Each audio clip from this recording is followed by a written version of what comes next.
Chapter 6 understanding fractions. देखो अपन ने अभी तक है ना इसके 5 चैप्टर्स कंप्लीट कर लिए। अपन ने इसके अंदर एडिशन, सब्ट्रैक्शन पढ़े, मल्टीप्लिकेशन पढ़े, है ना, नंबर्स के बारे में पढ़ा, है ना, और लास्ट में अपन ने जो फैक्टर्स थे वो भी अपन ने स्टडी किए। अब अपन जो चैप्टर पढ़ रहे हैं वो है अंडरस्टैंडिंग द फ्रैक्शंस। पहले तो ये चीज पढ़ेंगे फ्रैक्शंस होती क्या है और इसके अपनी नीड क्या है। भाई देखो मैंने क्या बोला, जब भी कोई चीज अपन स्टडी कर रहे हैं, क्यों कर रहे हैं स्टडी, सबसे पहला क्वेश्चन अपने पास ये होना चाहिए कि अपन उसको पढ़ क्यों रहे हैं, स्टडी क्यों कर रहे हैं उसके बारे में, क्योंकि कहीं ना कहीं वो अपने पास यूटिलाइज होगी तभी तो अपन उसके बारे में स्टडी कर रहे हैं। तो अंडरस्टैंडिंग फ्रैक्शंस, तो इसके समझने से पहले आपको समझना है कि फ्रैक्शंस होती क्या है, फ्रैक्शंस के अपन यूज कहां-कहां है। देखो मैं आपको इसका सिंपल एग्जांपल देता हूं। जैसे आप इस एग्जांपल में समझ लो कि जैसे आप अपनी क्लास में ले लो कि मान लो कि दो लड़के हैं, एक लड़के का नाम ए और एक है बी। अब क्या है, इनकी मम्मी खाना बना रही है, खाना बनाते बनाते इन्होंने क्या किया, इन दोनों बच्चों को खाने के साथ डाला इन्होंने। तो इन्होंने क्या किया, इन्होंने पहले इनको 1-1 चपाती इनको दे दी इन्होंने मम्मी ने। अब इन्होंने क्या किया, ये जो चपाती इन्होंने 1-1 थी वो दोनों ने एक टाइम में फिनिश कर दी, मतलब वन टाइम में इन्होंने ये फिनिश कर दी। अब वहां मम्मी क्या खाना बना रही है, तो उन्होंने क्या किया, उस टाइम तक मम्मी ने केवल एक ही चपाती बनाई है।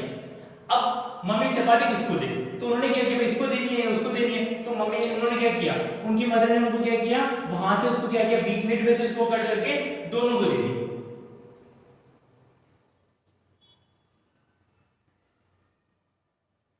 अब इसको आप क्या बोलोगे, भाई आपने इसको 1 चपाती बोला, इसको 1 चपाती। अब इन्होंने क्या किया, मिड में से कट करके इनको दे दी। अब इसको अपन कैसे बोलेंगे भाई, इसको एक्सप्लेन कैसे करेंगे भाई, कितनी बोली, आप क्या बोलोगे, हाफ। भाई आपको क्या दे दी, हाफ चपाती दे दी। ये हाफ क्या होती है भाई, ये आपने समझ तो गया, आपने प्रैक्टिकल तो इसको समझ गए कि हाफ का मतलब क्या होता है, मिड से आपने कट किया, इसका मतलब क्या, इसकी जो हाफ हो गई।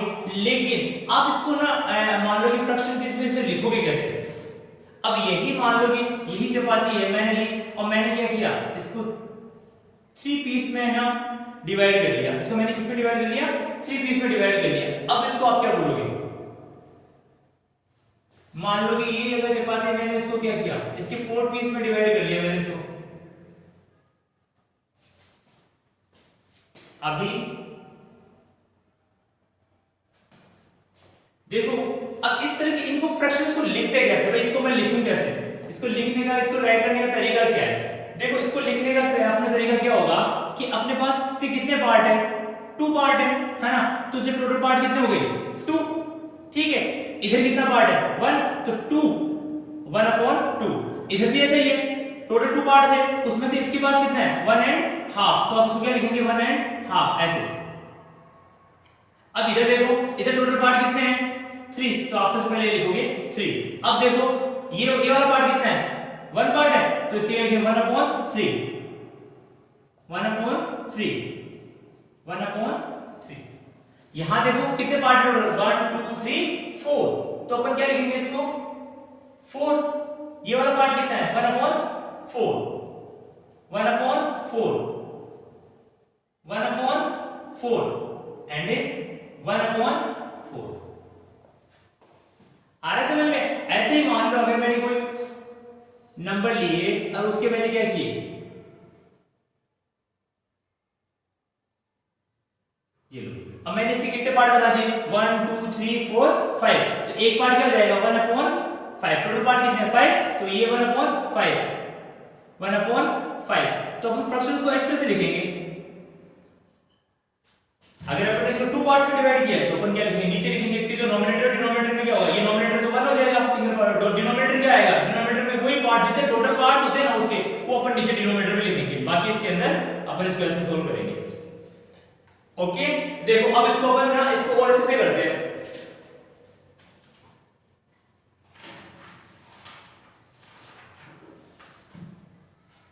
तो इसको आप चाहे नंबर्स को और आगे बढ़ा सकते हो। मान लो कि मैंने यहां तक ये 5 तक लिखा। अब अगर मान लो कि 6% को दे रहे हैं अपन, अगर ये चीज अपन 6% को दे रहे हैं तो क्या हो जाएगा, जब इसका जो डिवाइड करेंगे तो क्या हो जाएगा, 1/6 एंड 1/6। देखो टोटल पार्ट कितने हैं, 6 और एक का कितना हो जाएगा, 1/6।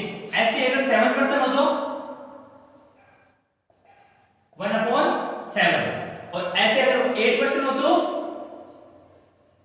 परसेंट का मतलब अगर कोई चीज अपन 8 कंप्लीट, यहां पे देखो एक चीज और ध्यान रखनी है आपको, अपन अगर किसी भी चीज को डिवाइड करेंगे ना तो उसे इक्वली डिवाइड करेंगे। इक्वली का मतलब ये 8 पार्ट हो गए वो इक्वल हो गए, ऐसा नहीं होगा कि एक पार्ट बड़ा होगा एक पार्ट छोटा होगा। इक्वली अपन इसको कितने पार्ट में डिवाइड करेंगे, 8 पार्ट में डिवाइड करेंगे। कितने पार्ट्स में डिवाइड करेंगे, 8 पार्ट्स में इसको अपन इक्वली डिवाइड करेंगे। ऐसे अगर हम मान लो 10% है, 10% में डिवाइड कर रहे हैं तो 1/10 हो जाएगा, 12 में कर रहे हैं तो 1/12 हो जाएगा। कहने का मतलब कितने भी पार्ट्स में अपन डिवाइड कर लो उसके जो टोटल पार्ट्स होते हैं उसको आपको उनके नोमिनेटर में लिखना है और नोमिनेटर में डिनोमिनेटर में लिखना, और नोमिनेटर में आपको पता ही है कि उसके आगे अपन वो लिख देंगे जो 1/10 है। अब देखो आपकी बुक्स के अकॉर्डिंग इसको चलते हैं अपन, है ना, यहाँ पे आप इसको सोल्व करते चलते हैं अपन। आपकी बुक के अंदर पेज नंबर 45 निकालना। पेज नंबर 45 में क्या है, आपको कुछ इमेजेस दे रखी है। इमेजेस में क्या कर रखा है, उन्होंने क्या कर रखा है कि इमेजेस में उन्होंने एक सर्किल बना रखा है, एक उन्होंने रेक्टेंगल बना रखा है, एक स्क्वायर बना रखा है।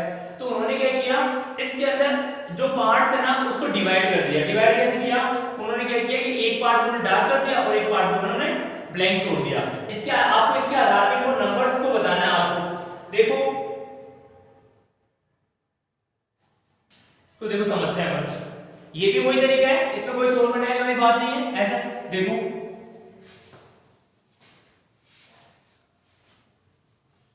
जैसे मैं आपको सर्किट के अकॉर्डिंग समझाता हूं फिर आप उसको सोल्व कर लेना। चलो अपन इसके अकॉर्डिंग कर लेते हैं। जैसे मैंने क्या लिया, ये एक बॉक्स लिया तो इसका मतलब क्या है, ये 1।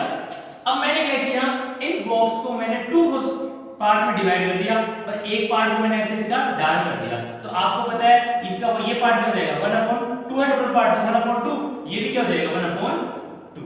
ऐसे ही अगर मैंने इसको कितने इक्वली 3 पार्ट्स में डिवाइड कर दिया तब एक पार्ट कितना हो गया 1/3।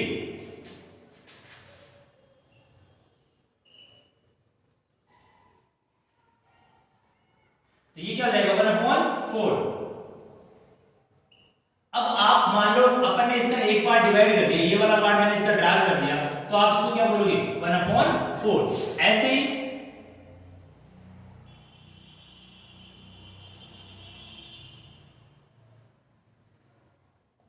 ये पार्ट डार्क कर दिया। टोटल पार्ट कितने हैं 1 2 3 4 5, तो आप नीचे क्या लिखोगे 5।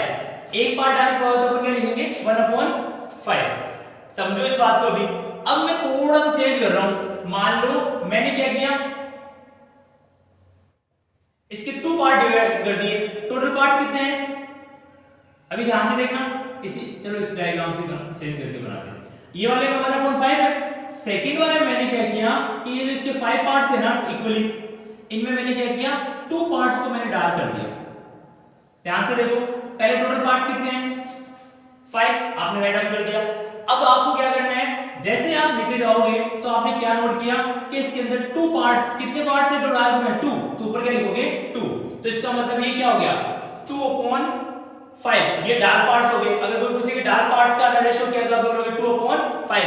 ऐसे अगर आपको ब्लैंक पार्ट का पूछे तो आप क्या बोलोगे, पहले टोटल पार्ट्स कितने हैं 5, 1 2 3, कितने पार्ट्स अपने पास ब्लैंक है 3, तो आप लिखोगे 3/5, 3/5। और यहाँ क्या लिखोगे 1 2 3 4, तो यहाँ लिखोगे 4/5। आ रहा है समझ में?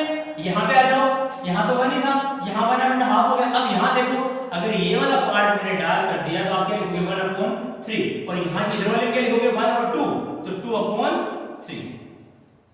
आ रहा है समझ में? अब अपन इस तरह से इस पार्ट्स के बारे में अपन डिवाइड कर सकते हैं। जितने पार्ट्स डार्क होंगे उसको अपन वैसे रोटेट लिख सकते हैं। अब जैसे मान लो नेक्स्ट में देखो, मैंने क्या किया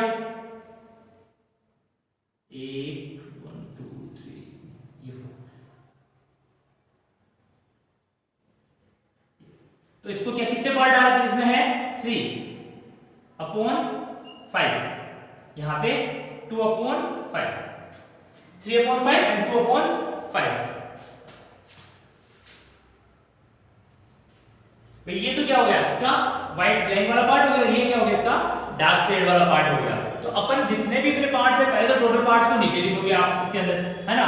इसके अंदर आप क्या लिखोगे, इसके अंदर आपने लिख लिया, उसके बाद अपन क्या लिखेंगे 3 लिख देंगे अपन, ठीक है। अपन इसको ऐसे सोल्व करेंगे।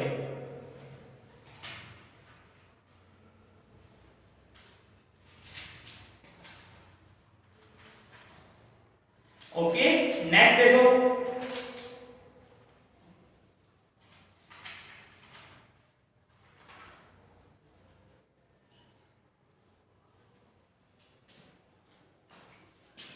ये तो समझ में आ रहा है क्या आपको कि अपन इसको फ्रैक्शंस को कैसे राइट करेंगे?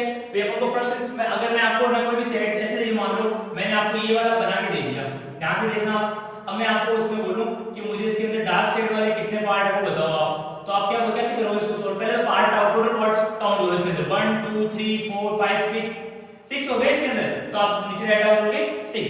अब देखो 1 2 3 4 पार्ट्स के क्या है डार्क है, तो आप क्या लिखोगे इस 4/6। इस फ्रैक्शन को अपन कैसे डिफाइन करेंगे इस डार्क वाले साइड को 4/6, ठीक है। अब देखो